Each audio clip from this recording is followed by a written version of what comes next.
गजानन चिंतामणी त्या गार काय शोभा आणि वा सुवर्णा लागुनी गुशवावे का कथलानी। नमस्कार, जय गजानन। तुमच्या सगळ्यांचं आपल्या चॅनलमध्ये खूप खूप स्वागत आहे।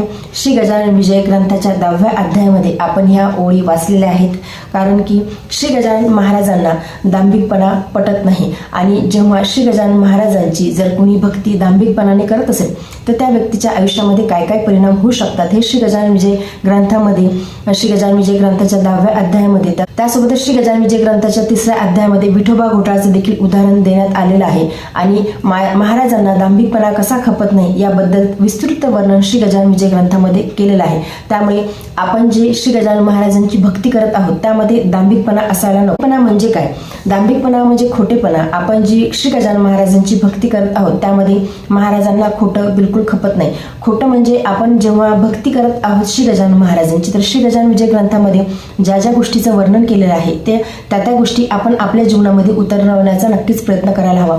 महाराजांना दांभिकपणा खपत नाही, कारण की महाराज त्या व्यक्तीला त्या गोष्टीचं फळ हे नक्की देतात। जर का आपण स्वतःला श्री गजानन महाराजांचे भक्त म्हणत असू तर आपल्या वागण्यामध्ये, आपल्या बोलण्यामध्ये, आपल्या वाणीमध्ये सर्वांवरती आपलं कंट्रोल हवं। जर आपण श्री गजानन महाराजांची भक्ती करत आहोत तर मग आपल्याकडून कुणाचं काही नुकसान होणार नाही किंवा कुणाचं मन दुखवलं जाणार नाही। या गोष्टीकडे आपण कटाक्षाने लक्ष द्यायला हवं। नाहीतर मग आपण श्री गजानन विजय ग्रंथाचं पारायण करत आहोत, महाराजांचं नामस्मरण करत आहोत आणि आपण जर का आपल्या वागण्यामध्ये, बोलण्यामध्ये ते दिसत नसेल, आपण सतत कुणाचं तरी मन दुखवत आहोत किंवा कोणी काहीतरी वाईट करत आहे त्याला पाठबळ आपण देत आहोत किंवा आपण महाराजांची सेवा ही दांभिकपणाने जर का करत असू तर मग त्या गोष्टीचं फळ हे आपल्याला बिलकुल मिळणार नाही। त्यामुळे महाराजांची भक्ती करत असताना दांभिकपणा, खोटेपणा किंवा जीवन जगत असताना आपल्याकडून कुणाला काही त्रास होणार नाही, आपल्या बोलण्याकडून देखील कुणाला काही त्रास होणार नाही हे आपण अवश्य पाळावं। नाहीतर मग त्या गोष्टीचा काही फळ आपल्याला मिळणार नाही जी आपण श्री गजानन महाराजांची भक्ती करत आहोत। आपल्याला जगाला दाखवण्यासाठी श्री गजानन महाराजांची भक्ती करायची नाही की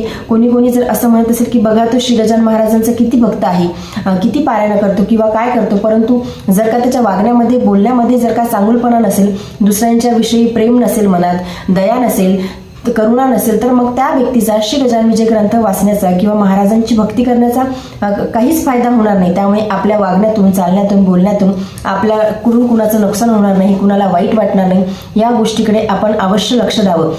आणि जर का आपण हे सगळे अंगे पाळून जर का श्री गजानन महाराजांची भक्ती जर का केली तेव्हाच आपली भक्ती फळाला येणार आहे, तेव्हाच महाराजांची कृपा ही होणार आहे। त्यामुळे श्री गजानन विजय ग्रंथामध्ये जसं की चांगल्या गोष्टी जशा सांगितल्या आहेत, महाराजांच्या लीला जशा सांगितल्या आहेत, तसं हे 2 उदाहरणं देखील श्री गजानन विजय ग्रंथामध्ये दिलेलं आहे, लक्ष्मण घोडेचं आणि विठोबा घोटाळचं, की महाराजांना दांभिकपणा खपत नाही, महाराज त्या गोष्टीची शिक्षा ही नक्कीच करतात। परंतु आपल्याकडून समजा नकळत कधी चूक झाली आणि आपण त्या चुकीविषयी आपण महाराजांना क्षमा याचना केली तर महाराज नक्की क्षमा करतात, कारण महाराज तेवढे दयाळू देखील आहेत, महाराज तेवढे भक्तवत्सल देखील आहेत। त्यामुळे आपल्याकडून कधी काही चूक झाली तर महाराजांना अतिशय नम्रपणे आपण त्या गोष्टीची माफी नक्की मागावी। जर आपण श्री गजानन महाराजांचे स्वतःला भक्त जर का आपण समजत असू तर कधी काही चूक झाली, आपल्या लक्षात आलं की नाही आपण इथे चुकीचं केलं आहे, मी इथं असं बोलायला नको होतं, मी इथे असं वागायला नको होतं, आवर्जून महाराजांकडे आपण माफी देखील मागायला हवी। आणि महाराज हे खूप सरळ आहेत, महाराज हे वैराग्याचे सागर आहेत, त्यामुळे त्यांच्या भक्तांना ते नक्कीच माफ करतात। श्री गजानन विजय ग्रंथ हा फक्त महाराजांच्या लीलापुरताच मर्यादित नाही, आपल्या मानवी जीवनावरती खूप जास्त परिणाम श्री गजानन विजय ग्रंथ करतो, इम्पॅक्ट श्री गजानन विजय ग्रंथ करतो। कारण की आपण कसं वागायला हवं, कसं बोलायला हवं, कुणाला किती मान द्यायला हवा, काय करायला हवं, कसं वागायला हवं, या सगळ्या गोष्टी श्री गजानन विजय ग्रंथ आपल्याला शिकून देतो। त्यामुळे मी तुम्हाला नेहमी करता सांगते की तुम्हाला जमेल तेवढं, शक्य असेल तेवढं श्री गजानन विजय ग्रंथाचं पारायण नक्की करा, कारण की जेवढं जास्त आपण श्री गजानन विजय ग्रंथाचं पारायण करू, आपण श्री गजानन विजय ग्रंथ वाचू, तेवढंच आपल्याला महाराजांच्या लीला तर समजणारच आहेत, परंतु तेवढंच आपल्याला कसं वागायचं, कसं बोलायचं, आपल्या वाणीवरती, आपल्या जिभेवरती आपलं कंट्रोल कसं असायला हवं, या देखील गोष्टी आपल्याला कळणार आहेत। आणि आपण ह्या गोष्टी जर का आपल्या जीवनामध्ये उतरवलं तर आपलं मन शांत होते, मन नम्र होते, आपल्या मनामध्ये दया, प्रेम, करुणा, दुसऱ्यांच्या विषयी आपण आपल्या स्वतःच्या पहिले आपण दुसऱ्याचा विचार करतो, तर आपण याला असं बोललो तर याच्या मनाची स्थिती काय होईल, याच्या मनावरती कसा इम्पॅक्ट होईल। लोकांचा स्वभाव असा असतो असतो की अगोदर ते मनामध्ये काही विचार करतच नाही, जे ओठावरती येईन ते बोलतात, त्याला फटकळ व्यक्ती म्हणतात. परंतु आपण जेव्हा कुणासोबत बोलतो, कुणासोबत चर्चा करतो, तेव्हा समोरचा व्यक्ती आपल्या मनामध्ये काय आहे ते बघतच नाही, आपण काय बोलतो आहोत किंवा आपल्या ओठावरती कोणते शब्द आहेत, आपण कोणत्या भाषेमध्ये त्यासोबत बोलतो, उर्मटपणाने बोलतो किंवा चांगल्या भाषेमध्ये बोलतो किंवा सौम्य शब्दामध्ये बोलतो, हे सगळं समोरच्या व्यक्तीला किंवा जगाला दिसत असते. त्यामुळे आपल्या वाणीमध्ये आपण गोडवा निर्माण करायला हवा.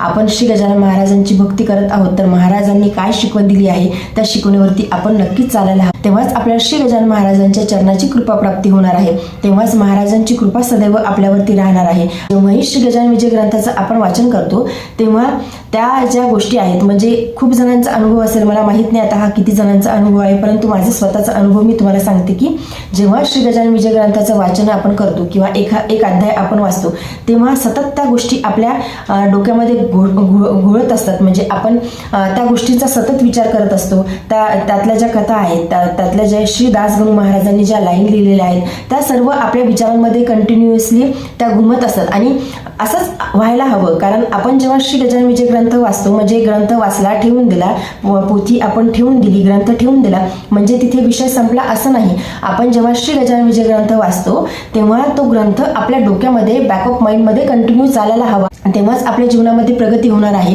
आणि जर अशा गोष्टी आपल्या बॅक ऑफ माइंड चालत राहिल्या तर तेव्हाच आपल्याला कळणार आहे की आपल्याला कसं चालायचं आहे, कसं बोलायचं आहे, महाराजांची शिकवण काय आहे, महाराजांच्या लीला काय आहेत. कारण की श्री गजानन विजय ग्रंथ हा मानवी मनावरती इम्पॅक्ट पाडतो. आणि आपण जेव्हा मन लावून ग्रंथ वाचतो, जेव्हा आपण तल्लीन होऊन ग्रंथ वाचतो, तेव्हाच या सगळ्या गोष्टी आपल्यासोबत घडत राहतात. त्यामुळे श्री गजानन विजय ग्रंथ वाचताना मी तुम्हाला नेहमी करता सांगते की अतिशय शांततेने वाचा, मन लावून वाचा, अतिशय भाव ठेवून वाचा, एवढा मोठ्याने वाचा की परत तो आपल्या कानावरती रिपीट होईल. अशा पद्धतीने श्री गजानन विजय ग्रंथाचं वाचन नक्की करावं. आणि ज्यांना अशा गोष्टींचा अनुभव येत असतील ते खरंच खूप चांगली गोष्ट आहे, कारण की आपण मग काही वाईट गोष्टी करण्यापासून आपलं मन परावृत्त होते. आपल्या मनामध्ये सतत महाराजांचे विचार हे घोळत असतात, सतत महाराज आपल्या सानिध्यामध्ये असतात, सतत महाराज आपल्या चिंतनामध्ये असतात.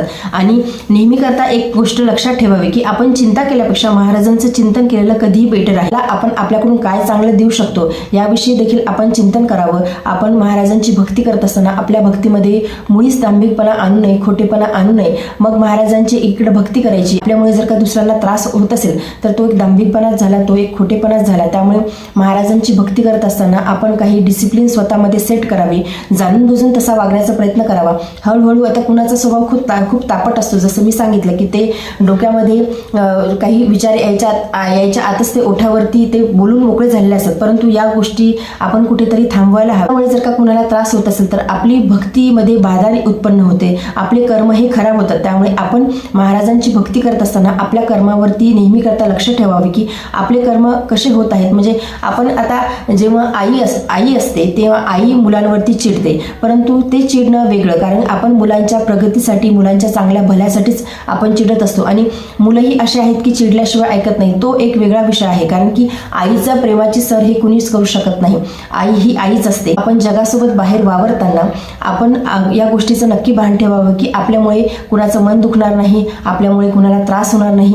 मुळातच आपण आपले स्वतःचे कर्म खराब करून घ्यायला नकोत, कारण की आपले कर्म जर का खराब झाले तर आपल्या भक्तीमध्ये बाधा येते, ज्यांची आपल्यावरती कृपा होण्यामध्ये बाधा येते. त्यामुळे आपण भक्ती करत असताना आपल्या कर्मावरती आपण लक्ष द्यावं की आपण कर्म कसे करत आहोत. आणि आपल्या शास्त्रामध्ये सांगितलं आहे की जसे कर्म असतील तसे फळाची प्राप्ती आपल्याला होत असते. त्यामुळे आपण आपले कर्म चांगले ठेवणेच गरजेचं आहे, महाराजांची भक्ती करणेच गरजेचं आहे. गजानन विजय ग्रंथ वाचत असताना, श्री गजानन विजय ग्रंथाचं पारायण करत असताना एक एक ओळ अतिशय शांततेने आणि मनातून वाचण्याचा प्रयत्न करावा आणि ती ओळ समजून घेण्याचा प्रयत्न करावा की श्री गजानन विजय ग्रंथामध्ये नेमकं काय दिलेलं आहे. आणि जर तुम्ही असं करायला लागले तर तुमच्या आयुष्यामध्ये ट्रिमेंडस चेंजेस तुम्हाला दिसायला लागतील. महाराजांची कृपा तुम्ही पदोपदी पावलोपावली अनुभवाल. त्यामुळे महाराजांची भक्ती ही अतिशय प्रामाणिकपणे आणि निष्ठेने करा. आजच्या व्हिडिओमध्ये एवढीच. व्हिडिओ जर तुम्हाला आवडला असेल तर व्हिडिओ लाईक करा, चॅनलवरती नवीन असेल तर चॅनलला सबस्क्राईब करा. जय गजानन, धन्यवाद.